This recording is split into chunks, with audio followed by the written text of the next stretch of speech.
Alright, so you're checking item slots, which is good. Um, although it's sort of a low activity time, so there's not much else people would be doing. I don't think you check the treants items, which could be quite important. I'll help my weak and puny allies where I can.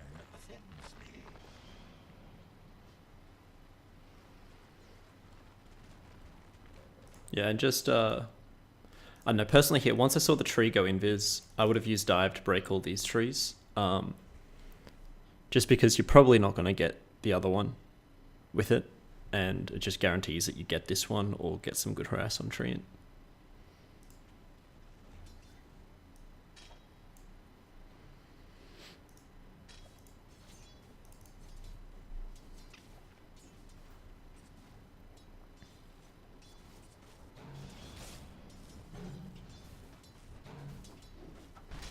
And sort of again, I would really want to use dive to break this set of trees. Just because treant is going to be very annoying if you don't. And I'm not sure if Pengo has a...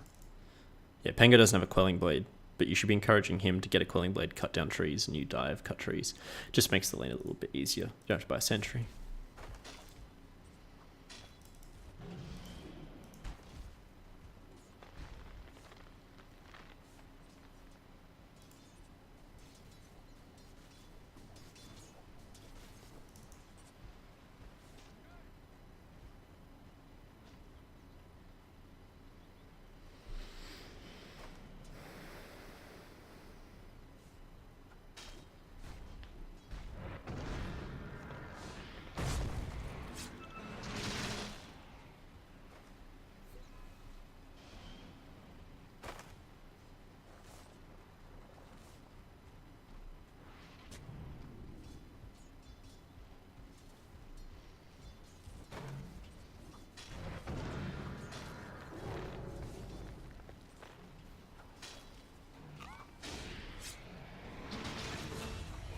Kill, good kill.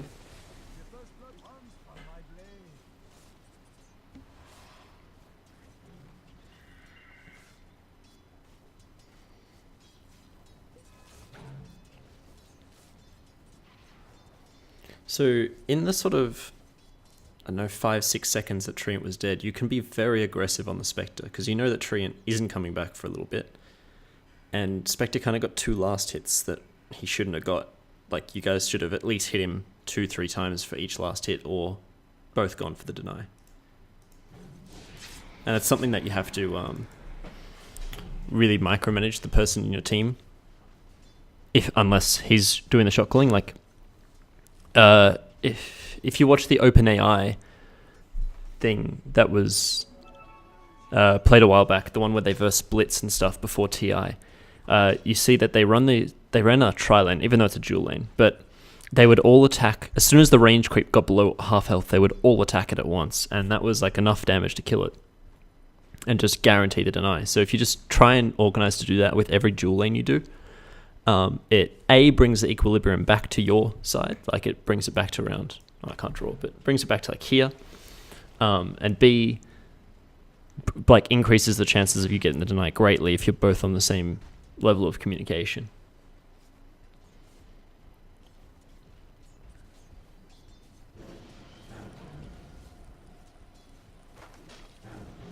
Yeah, cool. So Pengo cuts down that tree. You might have been able to do it a bit earlier, but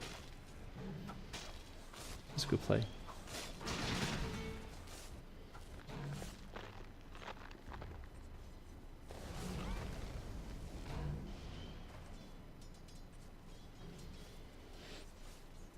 Other than that, your laning seems to be pretty decent.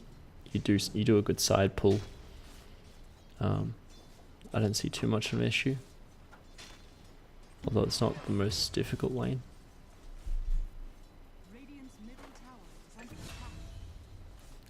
But again, like, you sort of just give him space that he shouldn't be getting.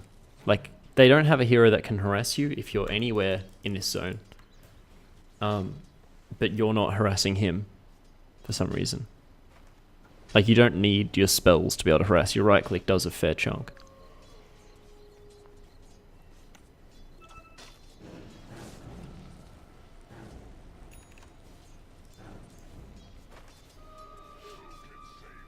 And now I would probably be placing this ward about here.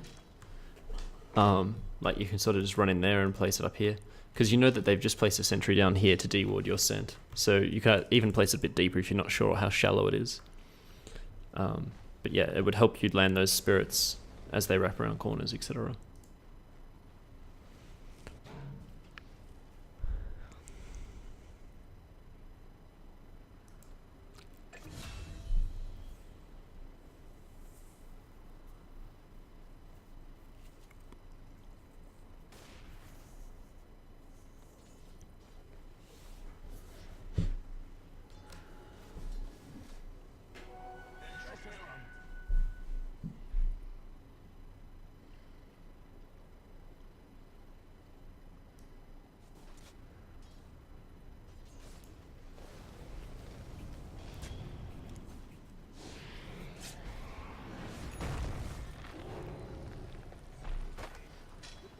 So I get the reason for placing this ward, to like spot the pools and stuff.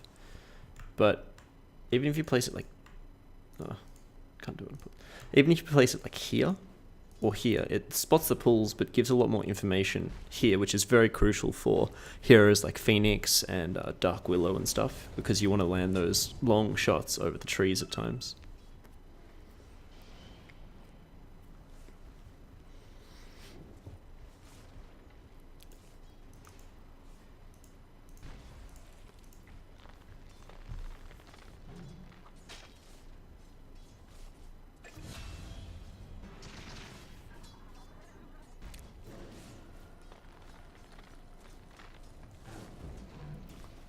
And I think something that's going very wrong in this lane is you guys are spending a lot more time focusing on the treant than you are focusing on the spec, who is definitely a much bigger issue.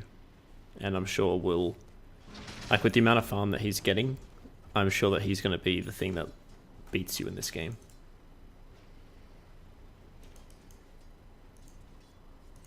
I haven't watched it, but he seems like he's going to be an issue.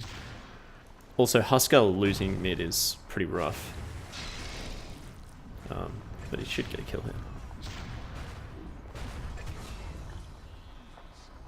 Yeah, he gets a kill first, that's good.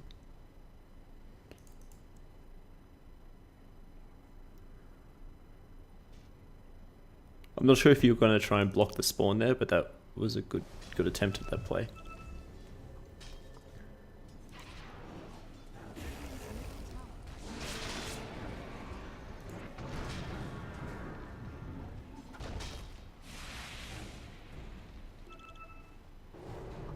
Yeah, good dive. It's a very well done.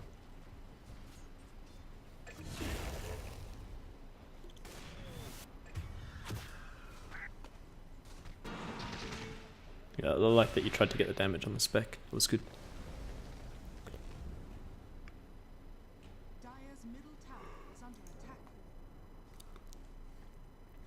The bottom lane's going alright, probably as it should be. I don't like that he's leveled up his ultimate.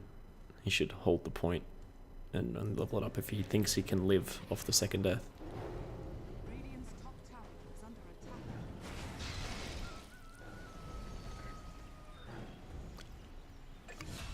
You use your spirits a bit frequently as well. I don't know if that's you're trying to min-max damage ticks to increase damage over time. But yeah. Each one lasts 4 seconds, and you're sort of using them every 1 second. So maybe you're doing something that I don't know, in terms of waiting like 1.5 seconds and using a new one to reapply damage. But yeah, I feel like they can go a lot further.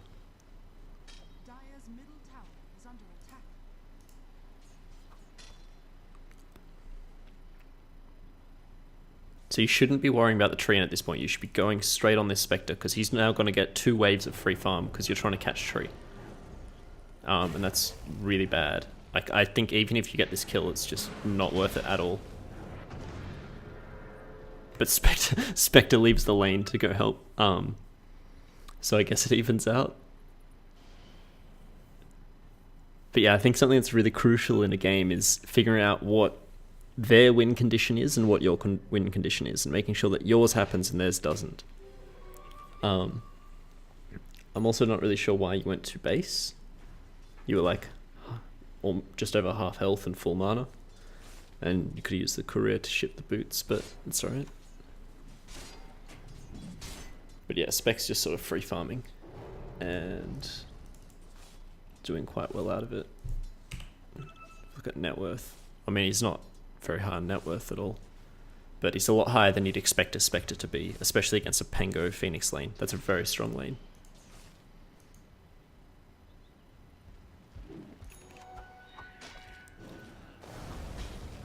And again, you guys are still just fighting tree while Spectre farms.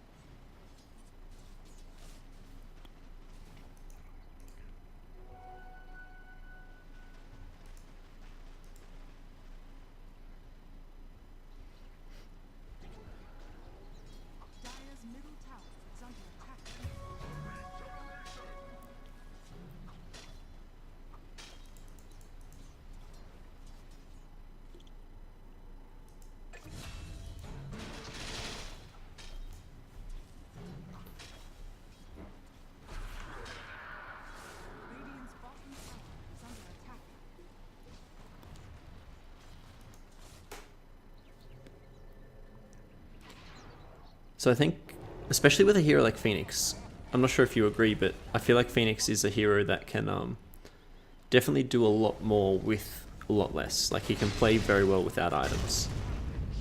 That was good separation for the Echo. Well played.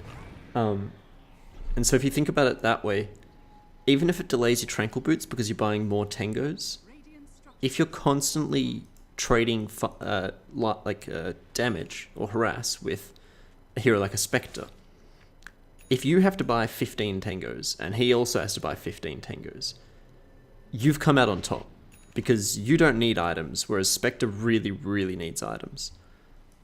And so it may delay your Tranquil Boots a bit, and it may feel like you're having a worse game, but it will definitely fuck their team over a lot more. And you kind of do have, I mean, I don't know if this guy buys a Blink Dagger, or if this guy buys a Blink Dagger. He's going to buy a Blink Dagger, that's good. But then you kind of have the heroes to gap close on Sniper. So once you can jump Sniper and Spectre's out of the game, I don't see how you lose this, unless like you take a bad high ground fight. But right now it just looks like Spectre is geared towards just completely taking over this game.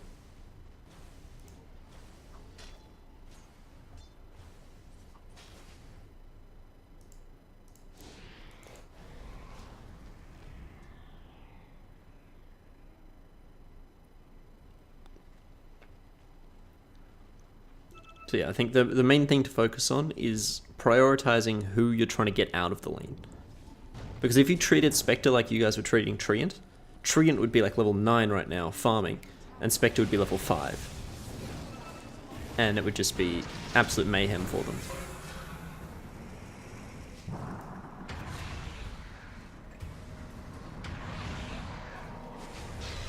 Yeah, that's a decent egg. I can't argue too much with that egg. That was good, well placed.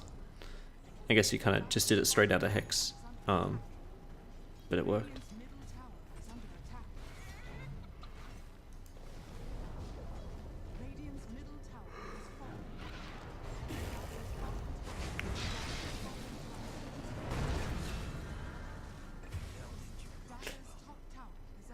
Hang on, how did you use your fire spirits there? So one just expired. So you had 3. You threw 1 at tree. And okay, I guess you kind of missed the second. Alright, that's fine. I would look at how you're using fire spirits, because they do last 4 seconds. And I feel like you could have thrown 1 at tree and then like 1 over here and here. And maybe hit one of these guys, remove living armor, or even tick them down a bit earlier.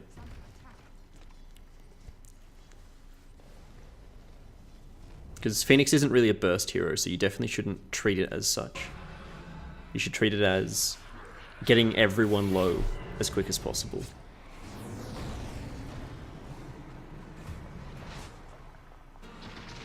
Rather than just focusing down one guy. I think that's really one of Phoenix's strengths. It's like slowing everyone's attack speed, getting them all low.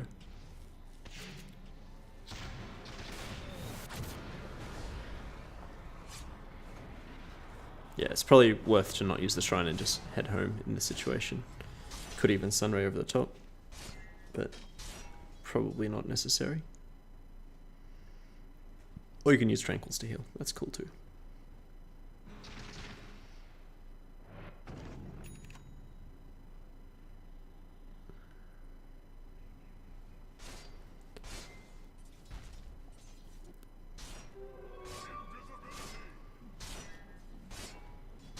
So you did it at the start of the game really, really well, but since then you haven't really checked anyone's items. Like right now I would definitely be looking at Treant, because he's a hero that I want to know what he's got at all times. So he's carrying a ward, and then Shadow Shaman on the map is carrying a sentry.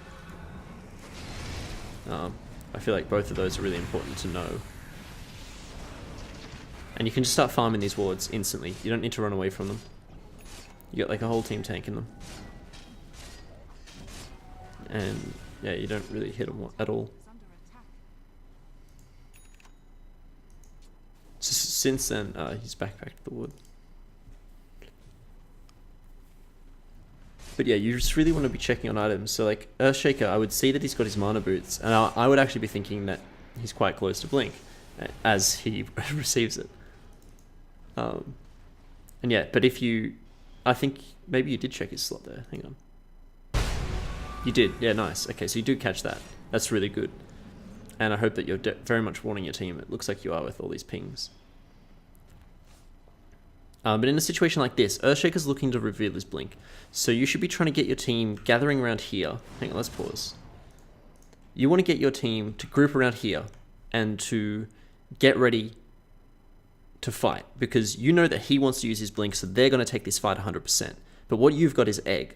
So you should be positioned around where Pango is, and as soon as they go on Spectre, you dive to about here and you egg. And that means there is no way that Earthshaker can get anywhere near close enough to Blink on your team. Like that you just win the fight if you place that egg. And I'm not sure if you do, but let's see.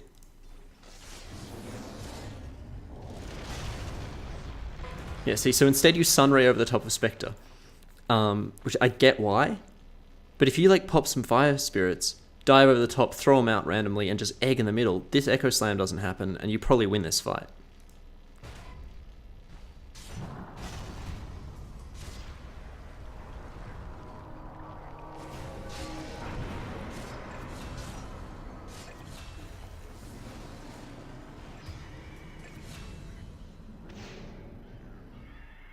You probably don't get the same kills, but you definitely win the fight, because that Echo Slam just fucked your team.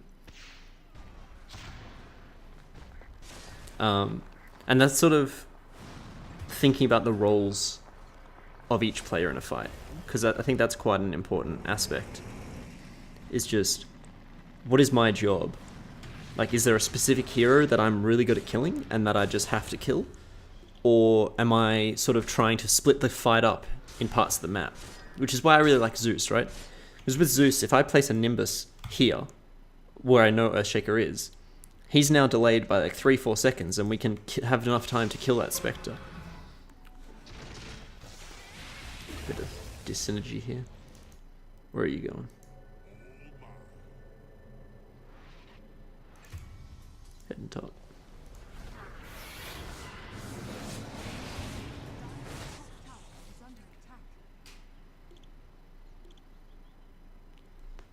Alright, so you got 4 wards, and there's 2 up here. So I really don't think you need anything more on this top half of the map, unless it's a really deep one, like down here. Just because you guys are really on the clock this game. You've got a Huskar and a Wraith King, which means you want to be just continuous, like Spectre should be dead all the time. And you want to be continuously hunting him. I don't know what Wraith King has. He's going for silver. I guess I get why, but he doesn't really need it. He could go the Blink and just kill him continuously, and he's never an issue. Spectre's still a bit underfarmed. He's just farmed poorly. It's not because he's been stopped in any way, which is unfortunate. I'm not sure if that egg was overly necessary, but Earthshaker was there, so that was a very fucking good egg. It did very well. I don't know if you saw him. I didn't see him.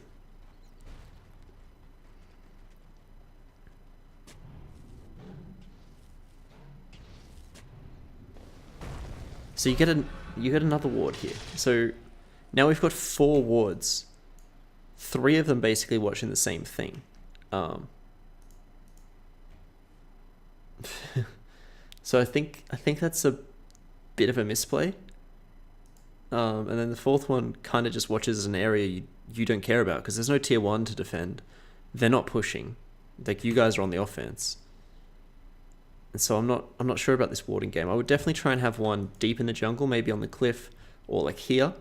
So you can see that, and maybe see that. You can dive across, break some of those trees. Makes it a bit obvious, but still not too bad. And then I would definitely get one behind this tier 1 because this is a tower you guys really want to take because it gives so much map control. Because right now their map control sort of goes across there, and well, I mean their map control is basically this down to your tier 2. So they own these 2 camps, they own all this. As soon as you take that tower, it's now like that. And so that they lose like 3 jungle camps. They kind of have the shrine to help out, but like they lose a lot of control, especially that ancient camp.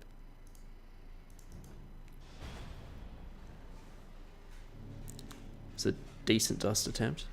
I can't fault it. Okay, so you're replacing that ward. Which, that one makes sense. But I think the other 3 wards that you've placed here don't really make much sense. Because you guys are standing here pushing this, and you've got vision there. So you should know if anyone is in this area because of this ward. So Husker picks off Spec, that's good. And he should be slaying that tower now. Which hopefully he does. Oh, because he can see everyone on the map, so he should just be pumping that thing. That's something you can communicate. If you recognize that you're in a position where you're about to take a fight and one of your heroes is at another tower, just tell them to take the tower. Say, we're fighting up here, they'll all come up. It's a free tower. So then even if you lose the fight, you get an objective.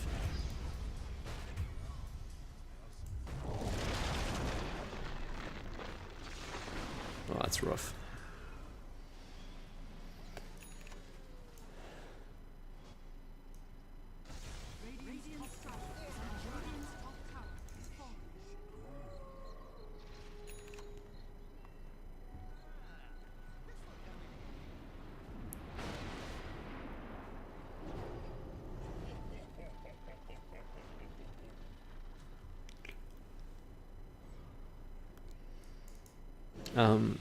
So I don't play a lot of Phoenix, so I'm not sure how to comment on the Midas, but I don't like it because you guys want to end this game early. I feel like a Halberd would be really good this game because it allows you to just instantly dive onto the back lines, Halberd Sniper, and then an egg. And then they have nothing to kill your egg. And Sniper has to run away, and the other 4 are going to be caught on the wrong side of your egg. And it kind of just gets you a fight. Whereas this Midas, I'm sure, won't pay benefits. Well, it doesn't pay itself back for 17.5 minutes. So if you get it now, I don't know how long this game goes for. I think it's like 45 to 50 minutes. But if you get it now, it pays back at 45 minutes or 49 minutes.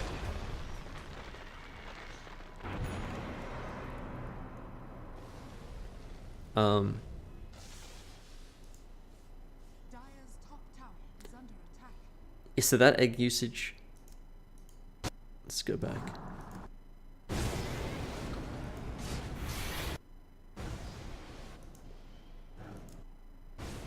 So Wraith King dies once, and then respawns, and then you dive away. You're there. You should just be getting out here. You don't want to egg this, because Wraith King's. I guess you kill the Earthshaker, but like you weren't needed to kill the Earthshaker. Wraith King killed him. You've now put your biggest team fight ultimate on cooldown for 90 seconds, but I guess Wraith King's ultimate is also on cooldown, so you guys aren't going to push anyway. Yeah, it just felt a bit unnecessary. Hope you guys find this ward. Especially because this was placed after that. It's a bit insane. Yeah, like right now to have egg would be so good. Especially if you'd bought a halberd. Like, oh my god. Even though you kind of win the fight anyway. That's just because you have a Husker and it's 20 minutes into the game. But if you could dive in hard there and egg.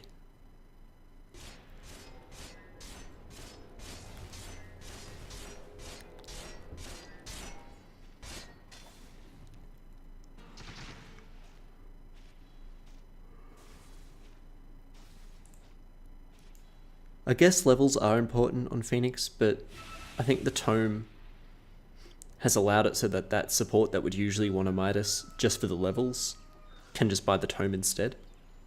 I guess doing both amplifies it, but I really think like a halberd would be a lot better this game. And halberd is a really good item on Phoenix in those games where they have one hero to kill an egg. Because you just halberd that hero and your egg gets off every time. And yeah, there are some lineups when there's like a troll wallet or something so everyone can kill the egg and then you get like a Shiva's. But I think this game specifically, it's just sniper who's going to be an issue. And it's a really, really good item this game.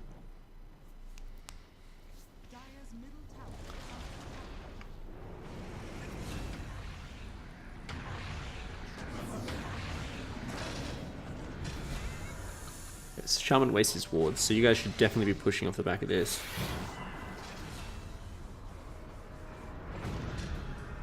That's unfortunate. How much health were you at when you jumped? Okay, so you're half health here. You get sheeped, you get hit. That's not your fault. Yeah, okay. Yeah, that's not really avoidable. But again, a halberd would give you, what, an extra... Or Sanj, anyway. How much strength does a Sanj give? So it gives 288 health. Probably could have saved you. And you'd have the halberd by now anyway. Assuming you've used your Midas twice.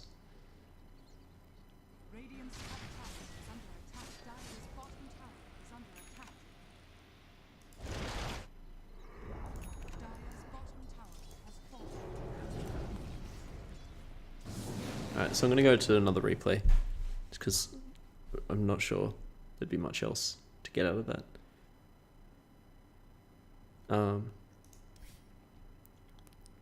Yeah. So let's pull up another one. Let's pull up a win. Let's go Treant Protector.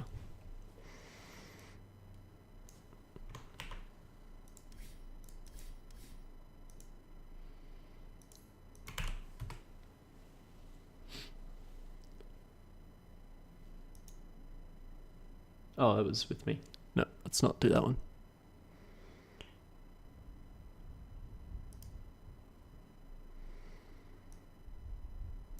Go back to Phoenix.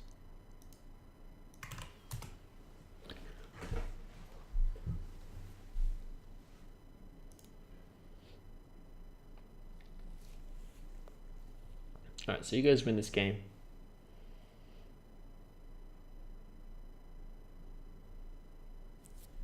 It's a pretty good lineup for a Phoenix. Definitely something that I would be happy picking Phoenix into. You've got Nursery Tide, that's a good matchup. I don't know what Troll laned. Maybe he was a mid. If he was mid against Ember Spirit, that's a pretty good matchup, but against Viper it's a bit rough. Anyway, let's see how it goes.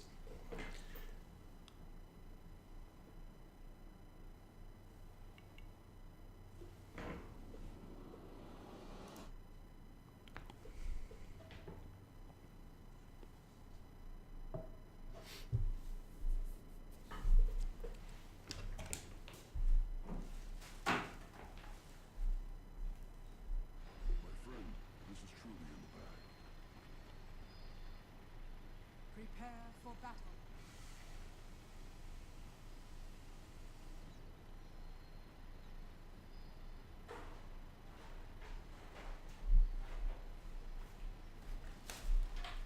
So I may be commenting maybe too much on egg placement just because there's no back and forth in sort of recording format like this. But I feel like it's such an important part of Phoenix as a hero that it really should be something to focus on.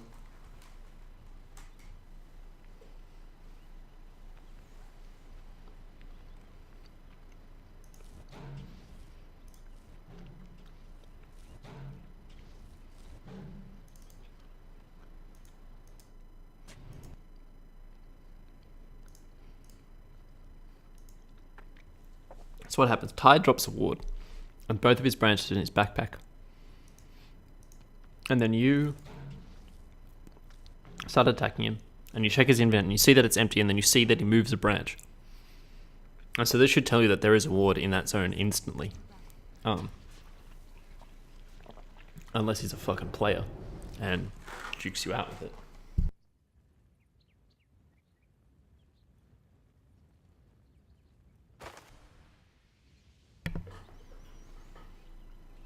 But off the back of that info, I would be assuming that there's a ward here. And so I would place my sentry here just to catch it, just in case it's on the low ground. And we'll probably get it.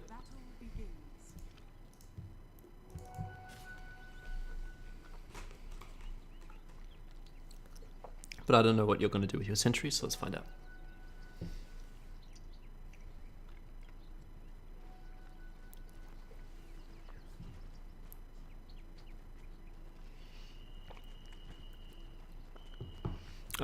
With the blocking, it's not really something to teach, but it's just something you sort of have to go practice in a lobby. But if you watch a lot of the pros play, there's a lot more side-to-side action, whereas you were just sort of walking forward and stopping. If you constantly use your turn timer to delay your movements, you can block the creeps a lot better. Just something to think about.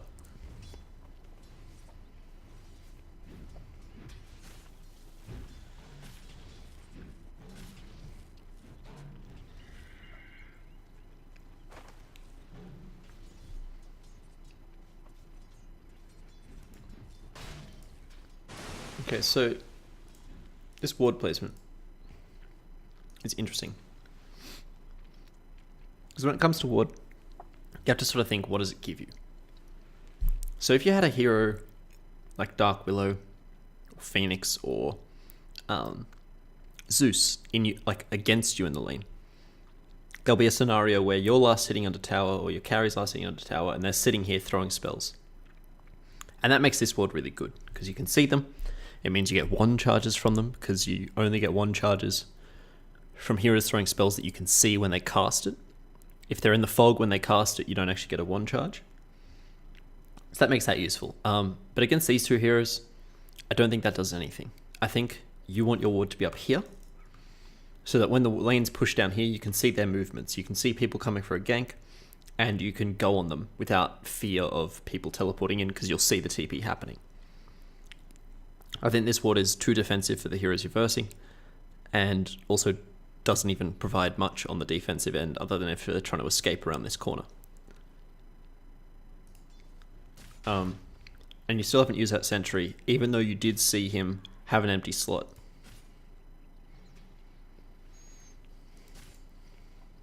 But wow, that was close.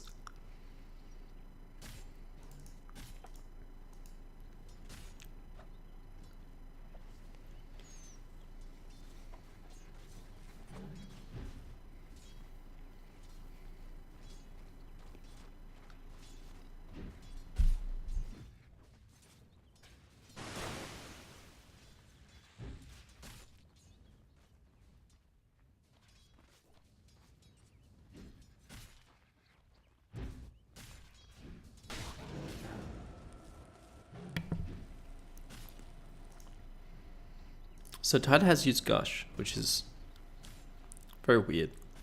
But the second he shows that in lane, you guys should just be pummeling him, because everything that makes Tide strong, he doesn't have. Let's have a look at how these other lanes are going. Yeah, so see here, if they had a ward sitting here, Zeus probably would have de-warded it by now. But these 1 charges would be a lot higher. I'm sure if you go back and watch the game, you'll see he throws a fair few spells that won't get 1 charges. This is a good pull. Yeah, I like that you last hit that, and then you pull to ignore the second last hit, and then you get the third last hit. That's good. That's exactly how you should be doing it. And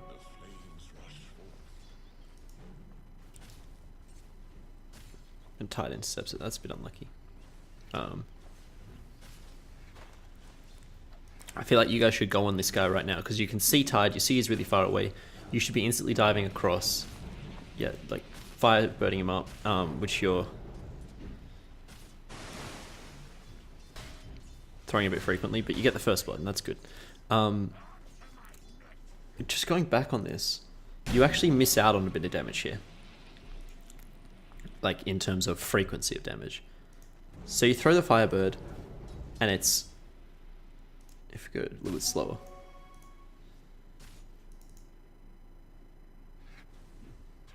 this is just a replay bug. He's not yet fired.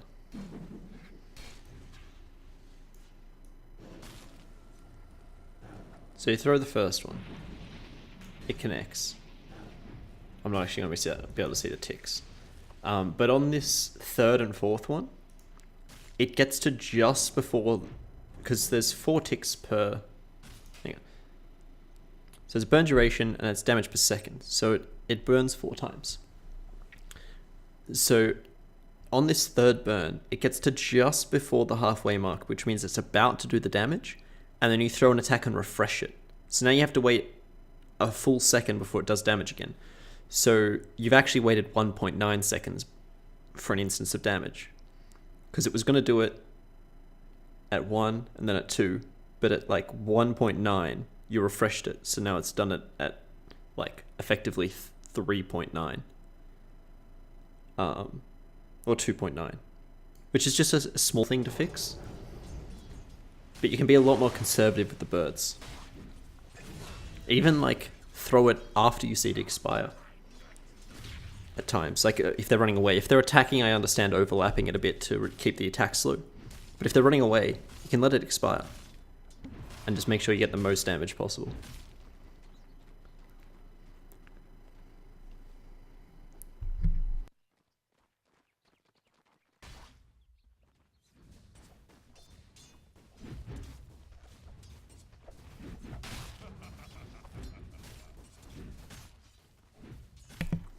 But just again, sort of similar to the last game, you seem to really not like throwing auto attacks.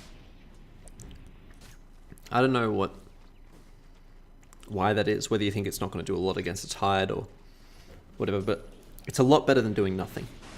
Like if you're just constantly throwing auto attacks, either they're trading regen at the same rate or worse than you because you're a range hero and they're a melee, or you're slowly chipping them down to get them to the point where you can kill.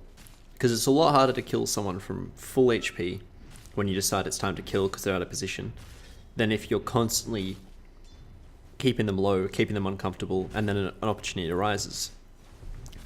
But again, even if an opportunity doesn't arise, it's a lot better to have a Tide Hunter who is uncomfortable being in the lane because he's at half health, so he goes for less last hits, purely because you've been attacking him rather than sitting in the trees.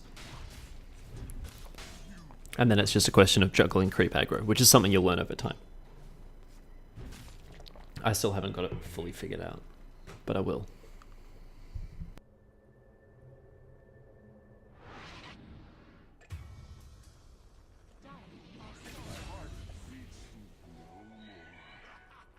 Blessings upon a loyal warrior. That would be a true Radiant's middle tower is under attack.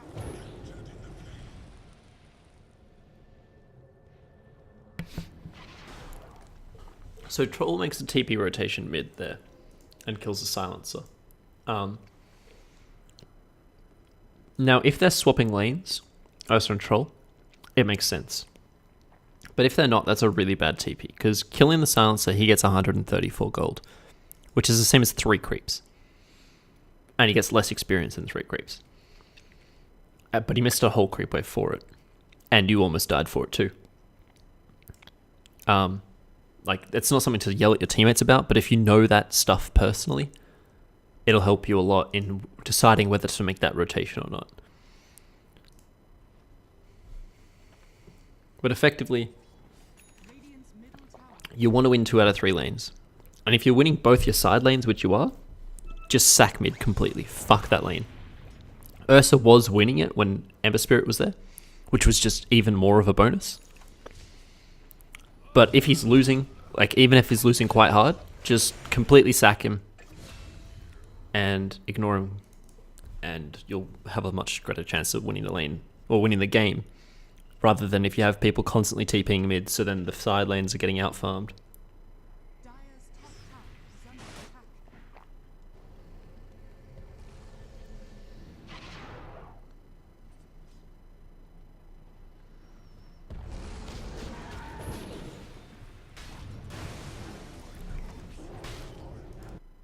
There you go.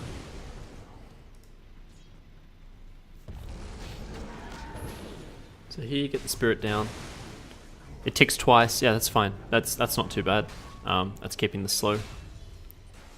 But actually, Tower is under if you held it for like half a second more, Ember Spirit would have died there. If you didn't stack him so much.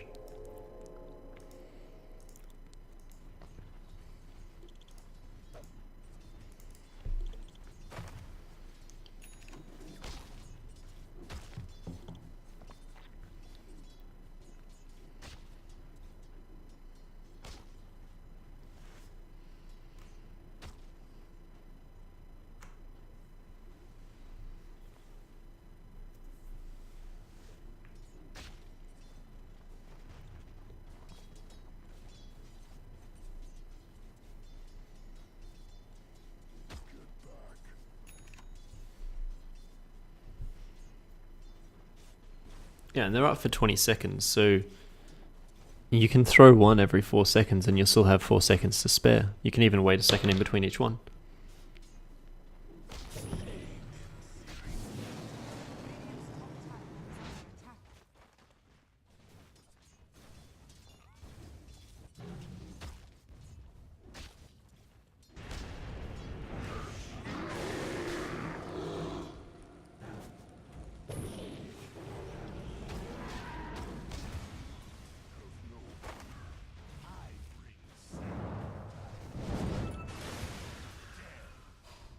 attack. So you did pretty well there. I understand why you're trying to save Ursa. Personally, I would have either... I would have had to make a split decision very quickly. If we go back.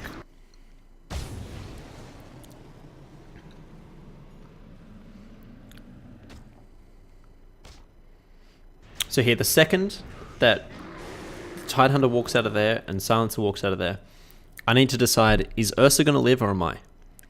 So I think the 2 plays you can make... actually, Sunray's on cooldown here. So the 2 plays you can make, let's say you have Sunray, is throw these Fire Spirits and your targets are Silencer and Ember Spirit. I would assume that Silencer has Glaives of Wisdom and he's hitting quite hard, but he doesn't. And Ember Spirit definitely attacks for a lot. Tide attacks for a bit, but not as much. So you want to throw the Fire Spirit to hit these 2 guys. Hitting one on this guy is a bonus as well. Not, like, never a bad thing. And then I would dive past them instantly, because dive provides that move slow. And if you can slow down their movement, they probably don't catch him. So I would instantly dive over the top, maybe loop full back. If I had Sunray, I would dive behind and then just Sunray over the back. But here I would dive around and land here and run. And basically that's all the help I'm going to provide to him. I'm not going to stay any longer because I don't want to have 2 people die and feed Silencer. Whereas you only use dive once they've already caught him. And that's probably not the best. And then you die for it too. Because you stay, you pull aggro on creeps, they jump you. Yeah. It's sort of a hard thing to make in those split decisions. But the usual formula that I follow is who's worth more in the thing, like between me and Ursa, who's a more valuable kill for them. I'm going to go with Ursa. So then I find out of, is there a way that I can save him or die in his place? And that's really quite a valuable thing to be able to do, because it gives them a lot less gold. And I think if they only kill you in that scenario, that rotation is not even worth it. You guys actually come out on top if Ursa lives. But maybe he gets dove past the tower afterwards because Ember hits 6. Radiant's bottom tower is under attack.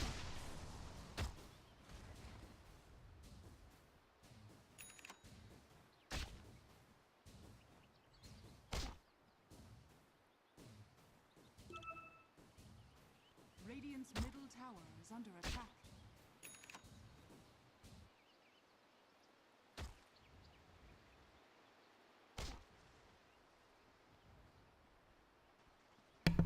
So if we're looking at ward control of the map again, you've got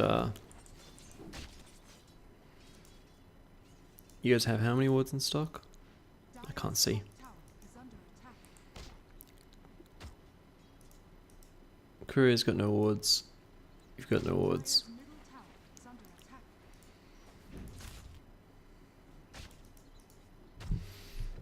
attack. So I'm assuming there's like 2 wards in stock right now, because there's one mid, there's one here. But again, they have the better late game lineup. So you really want a deep ward in the jungle. This tri-camp is really good for catching like Luna. I guarantee she'll be there a lot of the time in this game. Any sort of AoE farming hero is constantly going to be in this zone because you can farm 3 camps at once.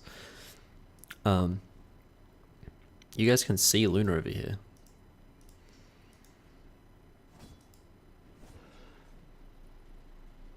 Why can you see Luna?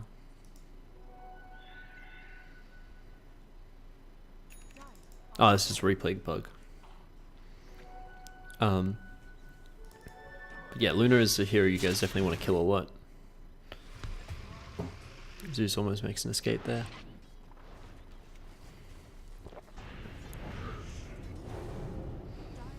Oh, that's rough.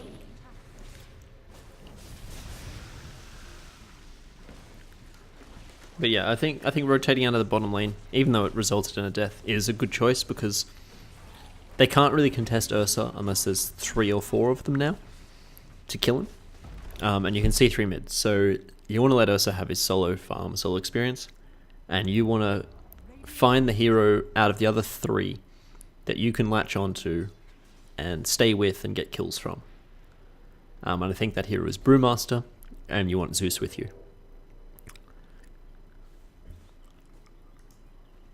So Brews almost goes ultimate, so you guys definitely want to be going with him. And you want to be finding kills off the back of it.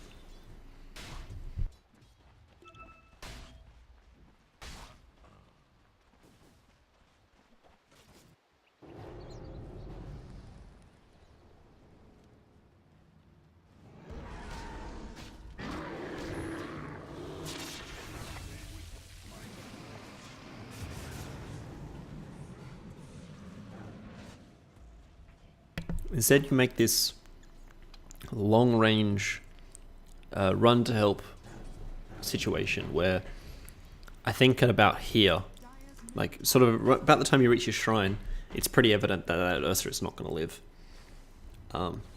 regardless of what happens, especially when you're level 5. But you get some experience out of it, so it's not too bad. But right now, Brewmaster is top. His ulti is not on cooldown.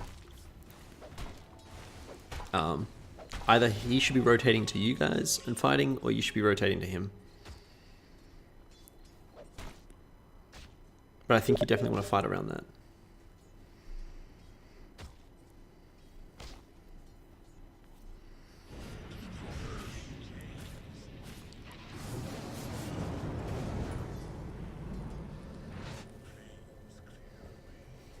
I think you kind of do the same thing again there. Like, it's definitely a situation where that troll is now dead. Unless you have like a level 4 Sunray or a mech. But yeah, since we spoke about the wards last, they've both expired. Someone placed a new one up here. It's kind of shit. Doesn't really show anything. Kind of shows that one jungle camp. Could be down here. Show those two camps and a lot more of the rotation. Brewmaster gets a solo kill with his ultimate. It's quite good. But not really a high priority target because Tide doesn't give a shit if he doesn't have farm. So we get a new ward up. At the same time, or even just a couple seconds before, someone's placed this ward, which provides the exact same information. If you really want vision of this zone, place the ward like here, because you've got the vision over here, so you don't need to place it here. And that gives a lot more. So just be aware of what wards you already have when you're placing your wards.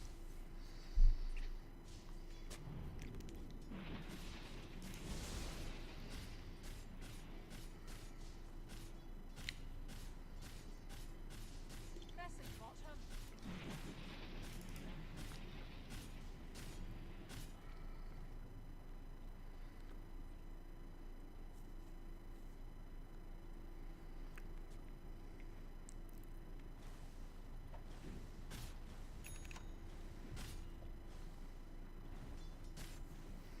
So again, yeah, just spend a bit more time checking invents. Like you can currently see all the heroes on the map, or most of them. And you could definitely get a lot of information out of checking their inventories. So like, Amber has nothing. Talon's has nothing. Tide's got nothing. Luna doesn't even have boots.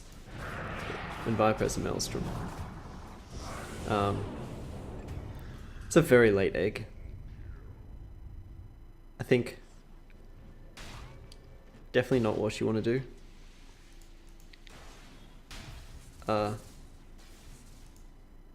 Yeah, especially because like Brewmaster's gonna be ready to fight before you're ready to fight now. And that troll was so very dead. Radiant's top tower is under attack. So let's fast forward till Egg's back. We'll see what happens here. Sunray over the top, not too bad.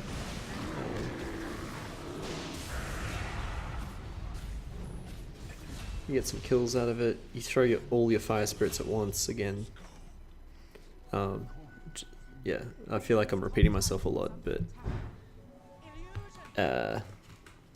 yeah, hopefully it helps Blessings upon a loyal warrior.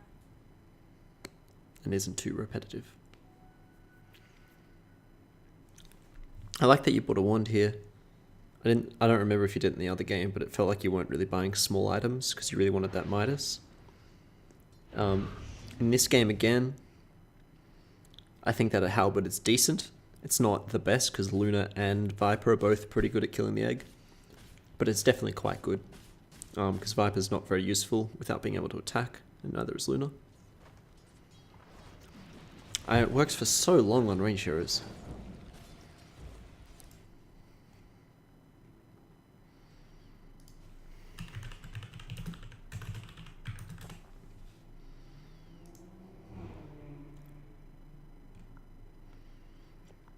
It lasts for 5 seconds. Like, that's the duration of an egg.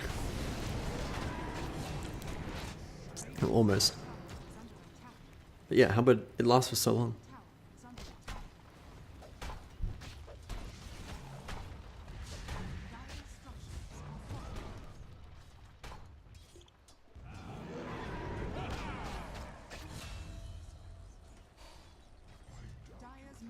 I think that was a really bad split by Brewmaster just because that hero was definitely dead without him using it. And now it's going to make it harder to take the whole of this tier 2.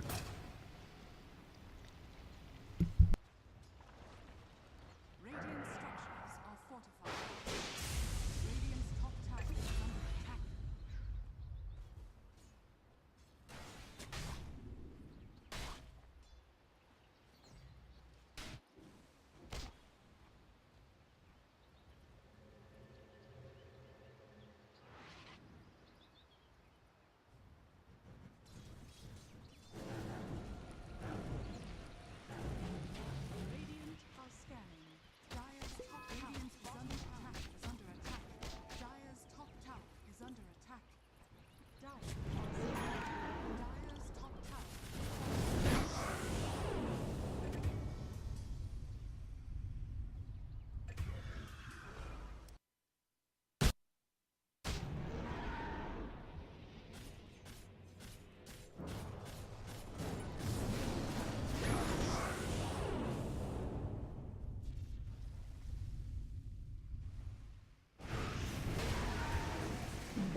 Regeneration.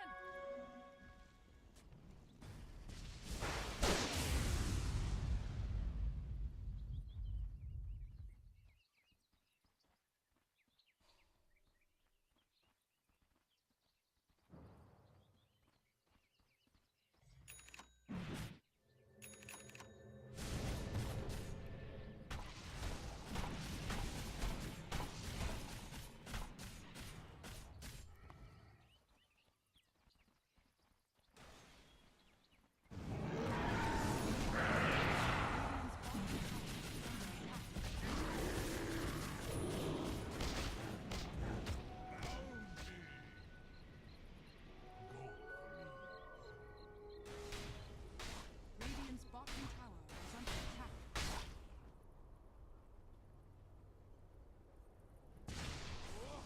Gold and sweet. Arcane mystery. Oh fuck. So what happened there was you smoked here. That was pretty good. Bit higher risk that they see you. I would have smoked back here. You run forward. If you guys had a deep ward, you would have known Luna was here. When she wrapped around there, you would have caught her off the back of it. And once you get the kill, and you and Brewmaster both haven't used your ultimates, you should definitely be looking for an objective, because they're down a hero, and you still have both of your big team fight ults. And you should really be pressing your team, like, we can take this. And if they try and take it, and you dive to here, you get like maybe a good fire spirits, you egg, primal split comes through, stuns someone, tornadoes someone else, no one can kill your egg, you just wipe them. And I think you actually get a Rax off that, if the fight goes particularly well.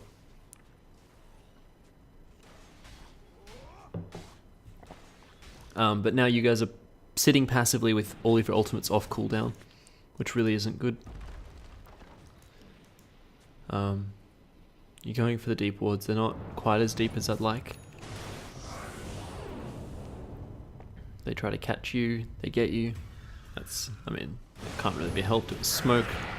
But again, if you had a deep ward, maybe you catch it. I didn't see where they pop it, but maybe it's here. Especially when you smoked in. Like, you guys were smoked, and I'm pretty sure you had wards on you. You killed the Viper, you could have just chucked some wards down. Like, even as deep as this, so you can see them rotating into the jungle. Brewmaster gets an ult off, catches 2 heroes. It's really good. If they die, Luna dies during your ult, even better. He's dead. I don't know if you cancelled that. No, you didn't cancel that. It ran out. Yeah, you win this fight pretty hard.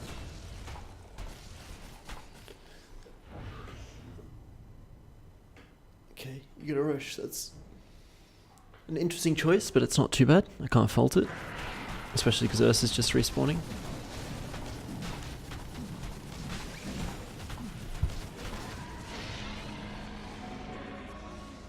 under attack.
Radiant's bottom tower is under attack.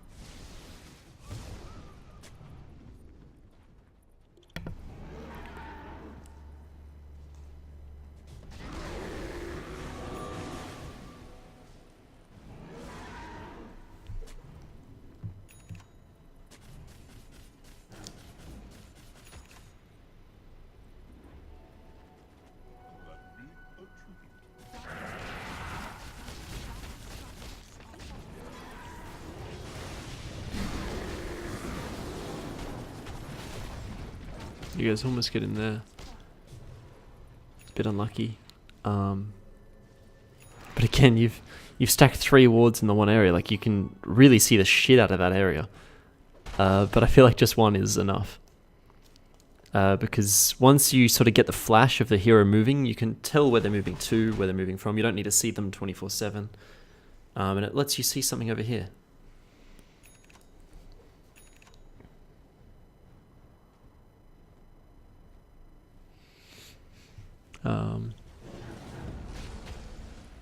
Go a little bit faster, see what happens. So I don't know if you have any smokes in stock, but I would definitely try to buy one. You've got all your big ultimates up again. They use Global Science trying to kill Brew, but he gets his ulti off first, which is really huge. You guys kill 2. This should be the game-winning fight. You're backing up a bit for some reason. I would dive forward, get the Sunray over the Silencer. Yeah, there you go.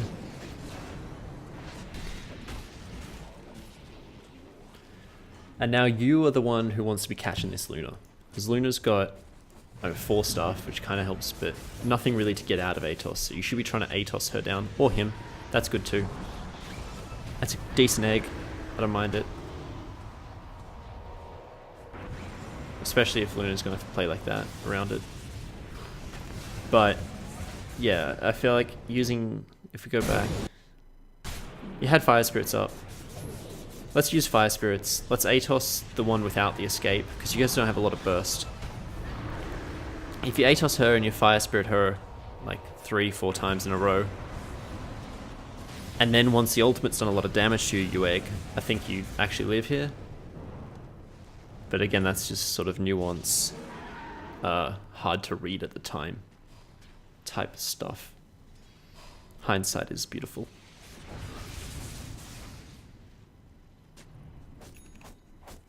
And don't think that I would make all of these plays that I'm calling, because I'm getting a lot more information off watching the replay. It's a lot less stressful, etc. So don't feel too stressed out at all. Like, I would probably do maybe half of these things I'm talking about, to the degree that I would want to do them. Just because Dota's a tough game. A lot going on.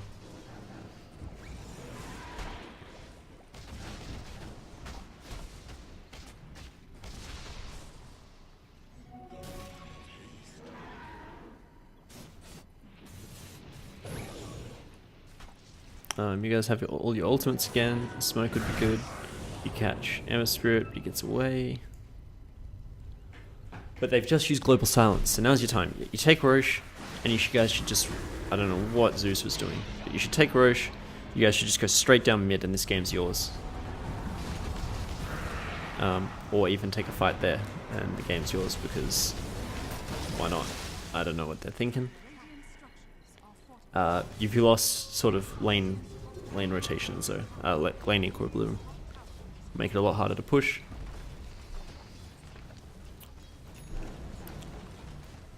Dire's courier has been killed. Radiant are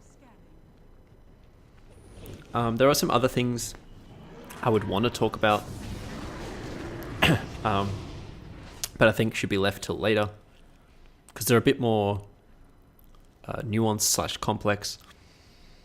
And I think you should really focus on a couple things at a time, or even one thing at a time.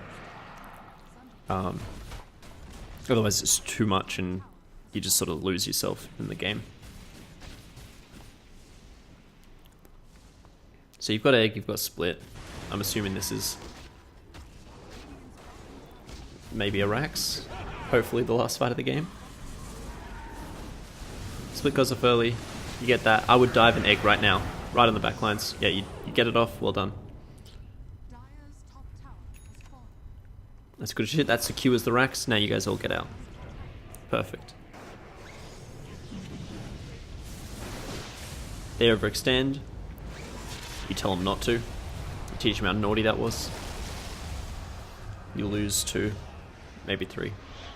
No, just 2. That's perfect.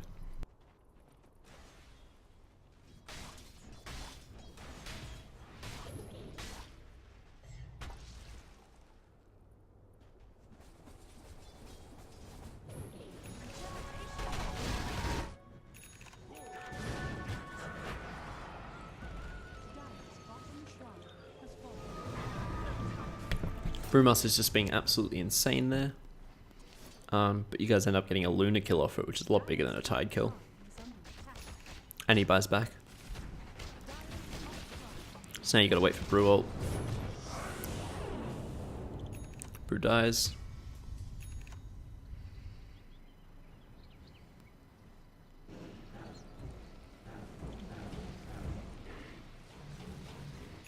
Again, all your wards are in the one zone, but I understand why you do those wards, just because you're trying to take that tower.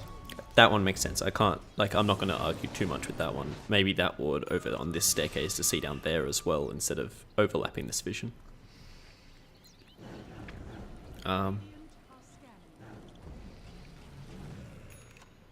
then I'm assuming you guys just take a fight where you have all your ultimates, and that's the end of that.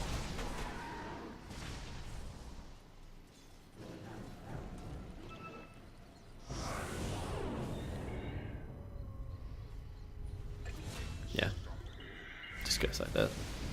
It's about right. I don't know what Brew's talking about with throwing the game. You guys had already won this like 10 minutes ago. And yeah, that's the game. So overall, I think those games were not too bad. Like, you played reasonably well. You just need to focus on the reasons that you're warding. In terms of you want to take a tower, or you want to defend an area, or you want to secure some farm, or you want to be able to find ganks. Just really depends on your lineup, where you guys are at in the game, what your power spikes are, etc. In terms of what you want to do for that. That's something that's very case by case basis. So just look at the game every time you buy a set of wards and just think, what do we want to do now? And then ward to do that. In the best way that you can think of. Evidently, over time, you'll improve on it.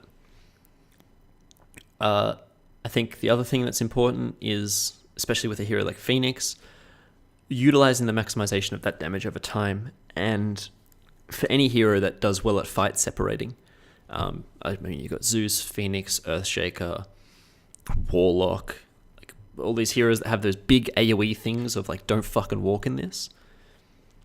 Or like, you have to attack this. You need to think about who's in the fight and how you want to separate it. So like if with that previous game there were like 2 good frontliners and a sniper. So you want to get on top of that sniper and you want to disarm him or make it so that he can't kill the egg with your firebirds in some way, and then drop an egg on his head. So then all the frontliners now have to run to his location. So now they're a lot closer together. Your team can wipe them all together. They don't have to get through the front line to get to sniper. It's a lot riskier. You'll probably die a lot more in your games, but I think your team will do a lot better for it. And yeah. And then, so there's warding, there's egg placement, there's firebirds. And then I think just the last thing is, in your laning stage, you just really need to focus on getting a lot more harass out there, because there's probably almost 2,000 damage you could be getting over time that you're not getting, probably in that first 10 minutes. Just through auto attacks, stuff like that. And I think that will help your lanes win a lot more as well. So yeah, I think that's it. If you have any questions or comments, feel free to hit me up.